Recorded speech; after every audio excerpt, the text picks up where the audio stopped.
皆さん、金子でございます。ということで、本日の食材がこちら。ナマコっていうことでね、それではこちらをさばいていく。はい、改めまして、本日の食材がこちら。赤ナマコ。っていうことでね、ナマコの時期がやってきましたね。僕らの地域ではね、ナマコは冬しか取っちゃダメなんですよ。なので冬場しか出回らなくて、この時期しか食べれない冬の味覚ですね。で、ナマコはたくさん種類いるんですけど、食用として流通するのは3種類ですね。こちらの赤ナマコと青ナマコ、そして黒ナマコですね。で、黒ナマコ。これはね、生食ではあんまり出回らないんですけど、干しナマコっていう高級食材の原料ですね。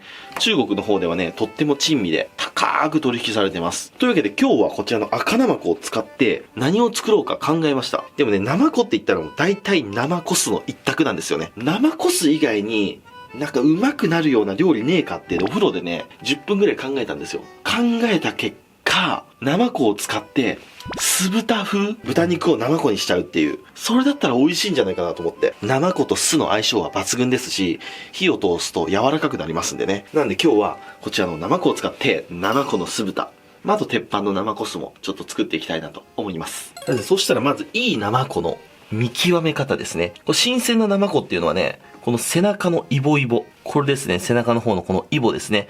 これがとんがってます。で、古くなってくると、このイボから溶けてきます。このイボがとんがりじゃなくて、丸い白いイボみたいになるんですよね。そういうナマコは古いです。で、もう一つは、このナマコの足みたいなやつたくさんついてますよね。これ管足って言うんですけど、これが伸びきってるもの。今こうやって伸びてますよね。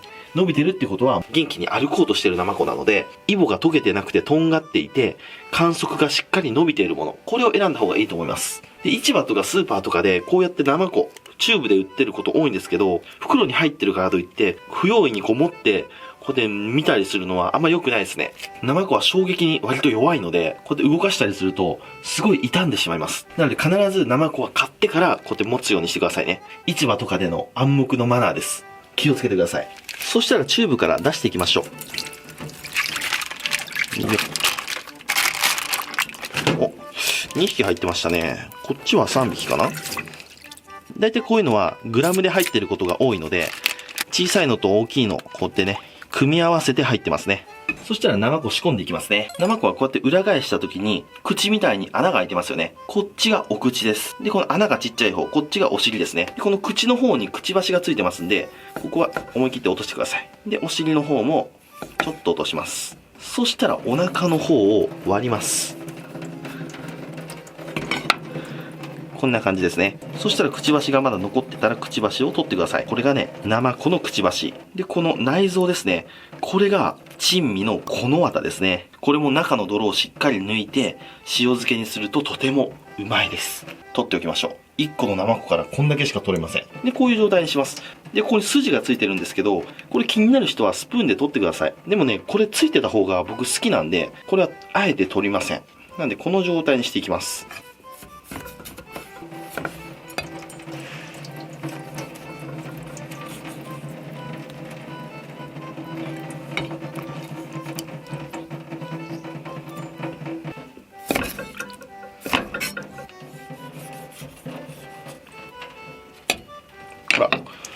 このちっちゃいナマコなんですけど、この綿が入っていませんよね。で、こういうナマコもたまにいます。で、こういうのはね、出荷の段階でこの綿だけ取り除かれてるか、それか、ナマコってびっくりすると自分の腸を外にバッと吐き出すんで、もう吐き出しちゃったものですね。なんで、この綿が入ってないナマコもいますよ。この綿は入ってたらラッキーって感じですね。はい、こんな感じに下処理ができましたら、軽く塩もみをしていきます。たっぷりのお塩で、こうやってね、揉んでいきます。で、ちょっと大きめのザルに入れて、氷やなんかも入れて、ガチャガチャガチャってやると、素早く綺麗にぬめり取ることできますね。で、手で揉むときなんですけど、素手でやるとナマコの匂いがすごいついちゃうんで、これなかなか取れないんですよ。なんでこういうゴム手袋やなんかして、で、ゴシゴシゴシゴシやると、匂いが手につかずに綺麗にぬめりが取れると思いますよ。これぬめりを取っていくと、背中のトゲがこうやって白くなってきますよね。今これ塩で揉んでるんで、ナマコの表面のぬめりが溶けてきてるんですよね。で、ナマコが溶けてくると、こういう風になってきますんで、買う段階でこういう白いぼっちになってるナマコは避けましょう。鮮度が悪いですね。はい、こんな感じですね。そしたらナマコを切っていきましょう。で、ナマコ酢は2パターンあって、柔らかくして味をしっかりなじませる生コスのやり方。で、もう一つはこうやって出来たてを生のままこうやって薄くスライスしていって、このゴリゴリとした食感も味わうやり方。僕はこうやって鮮度がいい生子を結構薄めにスライスしていって、よく切れる包丁でね、よく切れる包丁じゃないと生子はなかなか切れませんのでね、よく切れる包丁で薄くスライスしていきます。こんなもんですね。で、切れたらお椀に移して、で、柚子ポンダバー入れて、かき混ぜて、で、そしたら水気を切った大根おろしに一味をバーッと加えて、即席のもみじおろしを作っていきます。こうやって練り練りしてね。練り練りして。で、丸めて、ポンと置きます。で、レモンとかがあったら、レモンも色合いでちょこんと乗っけたりすると、おしゃれですね。これが僕の好きな即席のコリコリ生コス。で、柔らか生コスの作り方なんですけど、一度お茶でさっと湯通しします。これをね、茶ぶりって言うんですよね。なんでお茶で湯通しするかちょっとよく僕もわかんないんですよね。多分殺菌効果とか艶出しとか、そういう効果があるのかなとは思います。ほんとさっと湯がくだけなんでね、生子は火を通しすぎちゃうと柔らかくなっちゃうんですよね。なんで表面だけささっと湯通ししていきます。で、お茶っ葉をお鍋に入れて、お茶の色が出てきたら、本当にさっとできます。よっ。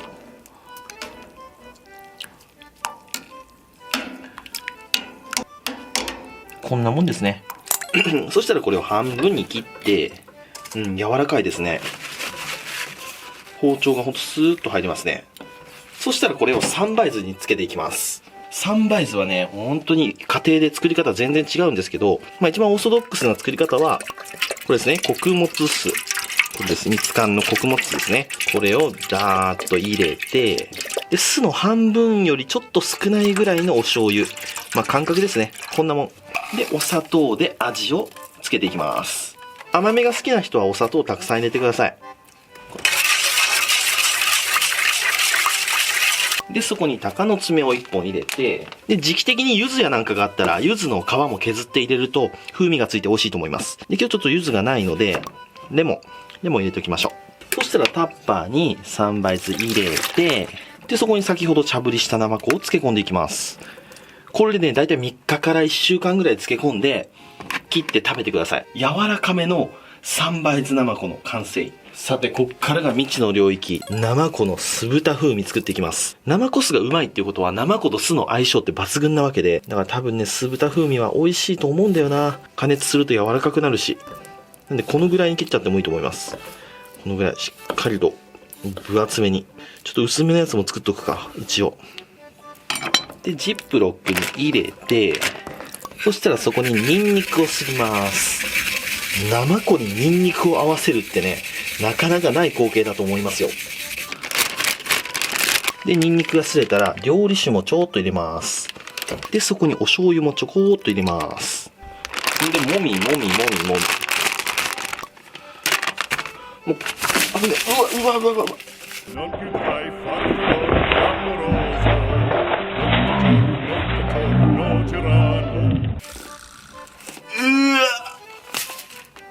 うわ。シンプルにやらかした。やばい。どうしよう。なんか前もこんなことあったな。やっぱあんま強くギュッと持てないんで、こう軽く持つしかなくなるんですよね。いい気持ち悪い。おお、いい気持ち悪い。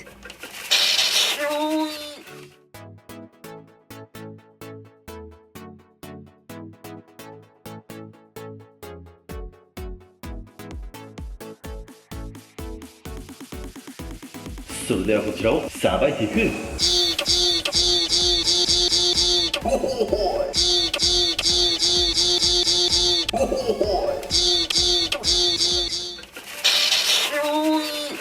おし、地獄絵図。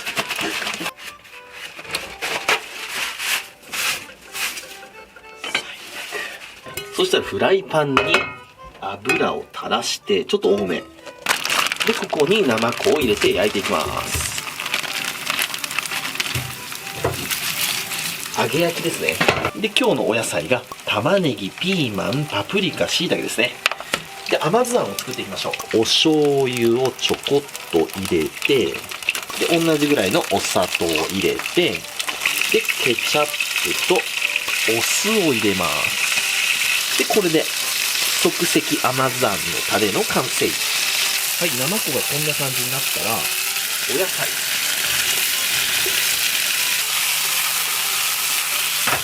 はい、野菜に火が入ってきたらそこに甘酢だれを入れていきます。生子に片栗粉がついてますんで、水溶き片栗粉を入れなくても、とろみはついてきますんでね。はい、これで生子酢豚の完成。そしたらこちらを盛り付けていく。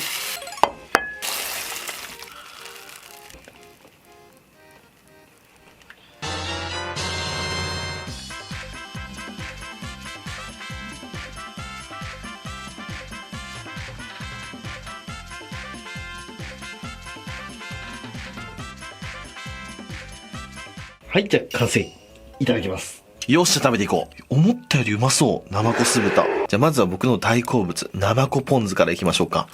もみじおろしを溶いて、でたっぷりともみじおろしにつけて、いただきます。うまいなぁ。これを食べるとね、冬が来たなって思います。お正月はこの生子ってめちゃめちゃ高騰して、倍ぐらいの値段になるんですよ。で、お正月明けぐらいに食べるといいですよ。おいしい。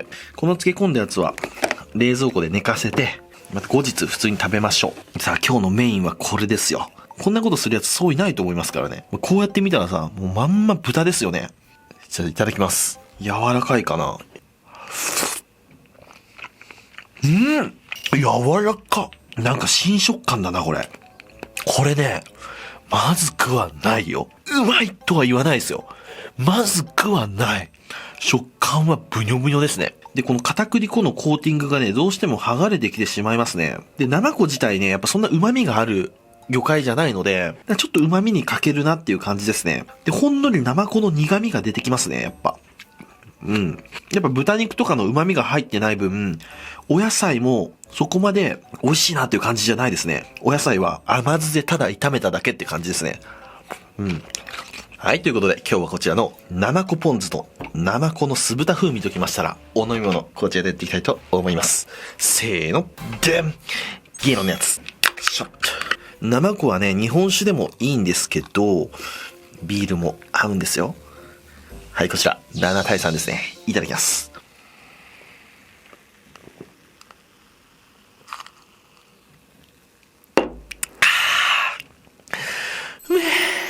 ビールからの生子ポン酢。うまい。それじっくり食べていくよ。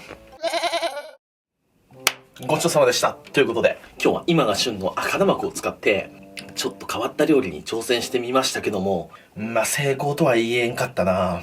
他にもね、昆布蒸しとか、あと唐揚げとか、天ぷらとかいろいろ考えたんですけど、今日の感じからするとどれも失敗に終わりそうですね。で、生子ってしっかり加熱してしまうとブヨブヨになるので、そこら辺をどううまく調理するかですね。